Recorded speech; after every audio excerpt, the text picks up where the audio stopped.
वालेकुम रहमतुल्लाहि व बरकातुहू।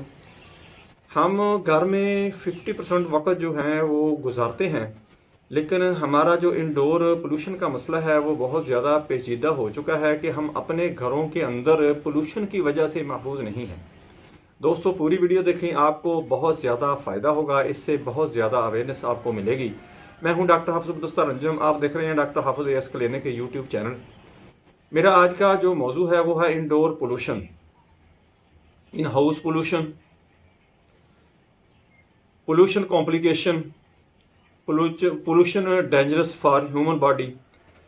दोस्तों, हमारे घरों का जो रहन सहन है, हमारे घरों की जो बनावट इस किस्म की होने लगी है कि इसमें सबसे पहले तो क्रॉस वेंटिलेशन का जो सबसे बड़ा मसला है।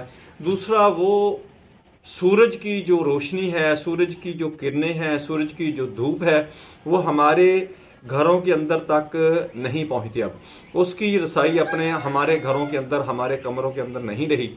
ये इंतहाई नुकसानदेह हो चुका है। चूँकि सबसे पहले तो विटामिन डी की डेफिशिएंसी होती है, चूँकि ये सूरज की धूप से, सूरज की जो तपश होती है, धूप होती है, इसकी किरणें होती हैं, उससे ये इंसानी जिस्म को मिलती है और मछली वगैरह से मिलती है। ये हमने खुद ही ख़त्म कर ली कि हमारे जो पहले होते थे कि कमरा हुआ, उसके आगे बरामदा बना लिया कि जब सर्दियां हों तो बरामदे के अंदर बैठकर धूप सेंक सकें, धूप में बैठ सकें, धूप को एंजॉय कर सकें, और गर्मियां हों तो उसको रात को लेटने के लिए या दिन को उसको साए के तौर पर इस्तेमाल कर सकें। अब तो वो कॉन्सेप्ट ही चेंज हो चुका है। और दूसरे नंबर पे हमारा जो है वो क्रॉस वेंटिलेशन का ख्याल ही नहीं रखा जाता। जब हमारे घरों का कंस्ट्रक्शन इस किस्म की बना दी जाती है कि उसको जीते जी ही जहन्नम बना दिया जाता है। दोस्तों, इन चीज़ों का आपने ख्याल रखना है अगर आपने सेहतमंद रहना है। ये इंतहाई ख़तरनाक किस्म की बीमारियां जो है इससे पैदा होती हैं। आप देख लें कि जो शहर के गुंजान आबादी होती है, आबादी वाले इलाके होते हैं, छोटी छोटी गलियां होती हैं जिनके अंदर धूप की रसाई नहीं होती, धूप नहीं होती, वहां पर टीबी, अस्थमा, इस किस्म की बहुत ही खतरनाक किस्म की जल्दी बीमारियां ये वहां पर अपना घर कर लेती हैं, वहां पर उनको नुकसान पहुंचाना शुरू कर देती हैं।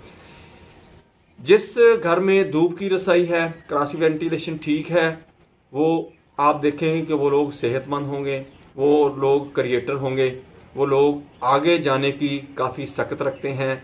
क्योंकि जब बीमार नहीं होगा, सेहतमंद होगा, तो काम करने को खुद ब खुद ही जी करेगा।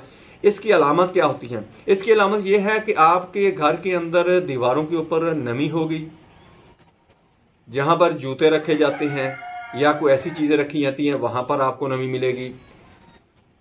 आपका जो किचन है इसके अंदर आपको स्मेल भी महसूस होगी और इसके अंदर नमी होगी जो नुकसानदेह होगी।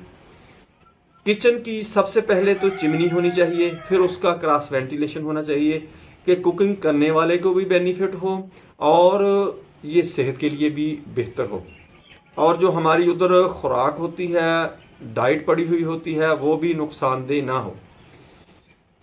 एक वक्त था कि बादशाह ने वक्त के साइंसदान को बुलाया, उसने कहा कि हमने हॉस्पिटल बनाना है। तो उसने गोश्त के टुकड़े लिए और मुख्तलिफ जो जगह थी वहां पर उसने वो लटका दिए।